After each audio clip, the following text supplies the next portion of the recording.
Hey, today is March 17th, 2021. Um, Today is St. Patrick's Day, so hopefully you're wearing your green. Uh, okay, so we should have turned in page 154 and 155. Okay, now we're going to read this informational text, but before we get that going,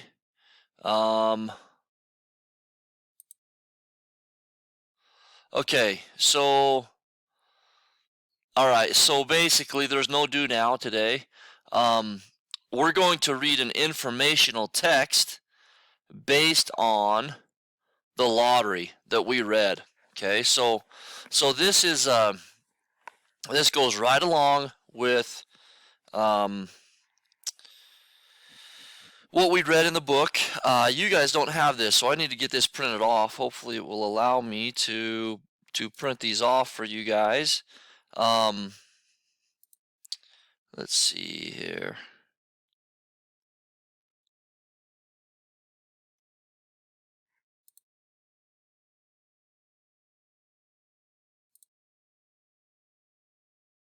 Shoot. Hang on just a sec. I'm going to pause you. Okay, guys. So sorry about the little delay. This, I just got this saved and uploaded into Canvas. Okay. So if you would like to see that copy for yourself, then you can. It will be right there as a file in today's Canvas page. Okay. So what is the lottery really about? Okay. So this is by Patrick Daly. Readers have been asking this question for more than 50 years. Will they ever really learn the answer?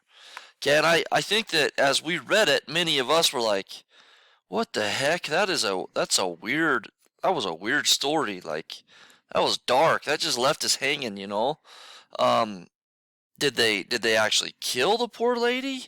Did they, just throw rocks at her till she was really like bruised and banged up? What in the world was that all about? That was kind of an odd feel, right? It felt weird. Okay, so this is gonna give us a rundown. Okay, so it says the lottery is a terrifying tale. It was first published in 1948. Since then, people have been asking the same questions. What is the lottery about? Is it about a life in a small town, or is it about something bigger? The author, Shirley Jackson, had a happy life. She was a successful writer. She had many friends. Jackson and her family lived in Vermont. Their town was a lot like the town in the lottery. It was a small village. The people were friendly. So, what made Jackson write such a grim story? Jackson avoided talking about her town. She didn't even like to talk about the lottery. In one interview, she said she wanted the story to show readers the pointless violence and general inhumanity in their own lives. But why did she feel people's lives were filled with violence and inhumanity?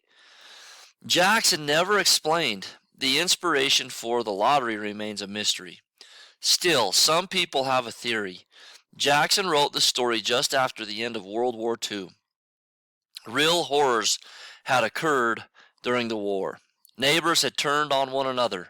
Beautiful villages had become battlefields. Millions of people had died.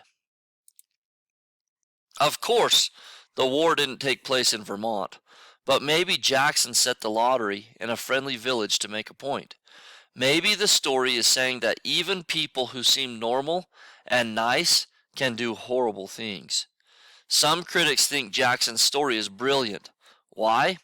The story causes people to examine their own behavior. Would they be willing to stand up to a crowd? Was Jackson asking us to think about that? Was she asking how we respond to inhumanity in the world? We may never know for sure what the lottery is about. We may never know what Jackson was thinking when she wrote it. But we do know one thing. The lottery makes us think about human nature. Okay, I kind of like this point right here. Let's see, where does it say?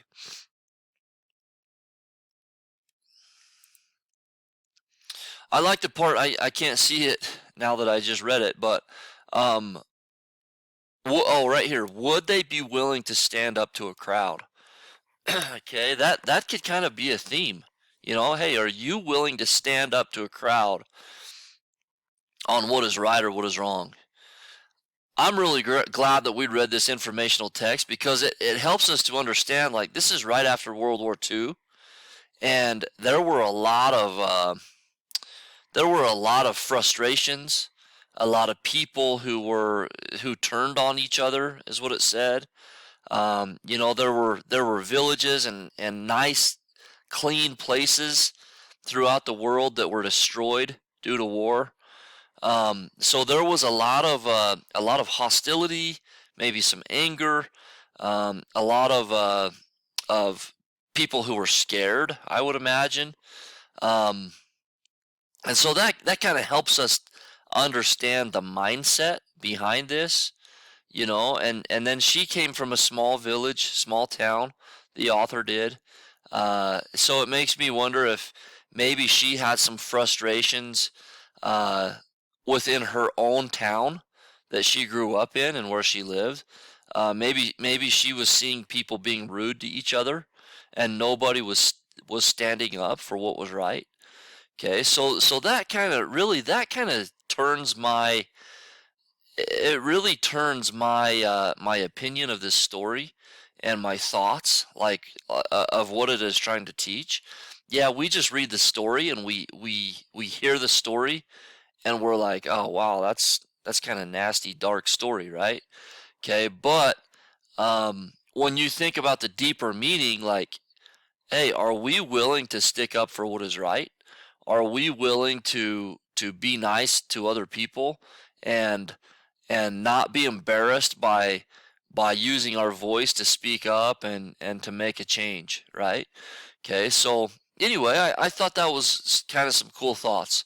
Um, Obviously, there won't be any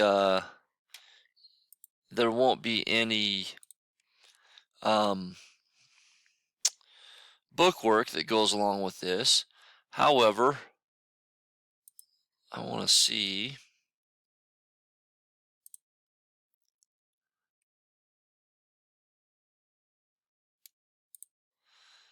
Okay, once again, I'm just sorting through some stuff here. Sorry about that. Uh-oh. Uh-oh. Now I'm all over the place. Um, okay. All right, that's fine. We'll stop right there. There may, you know what? I'm gonna have a text entry box for you to do some writing. What are your thoughts? What do you think Shirley Jackson's main purpose of this story was, and what is a deeper theme that we can pull from it? Okay, what can we learn from this story? Okay, so that will be a part of today's. All right, guys. Have an awesome day, and um, we will go from there. Reach out if you have any questions or concerns. Today's Wednesday.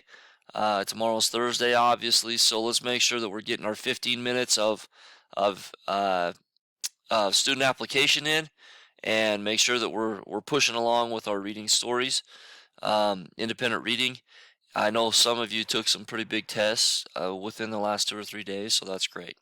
Okay, thank you guys. Have a good day.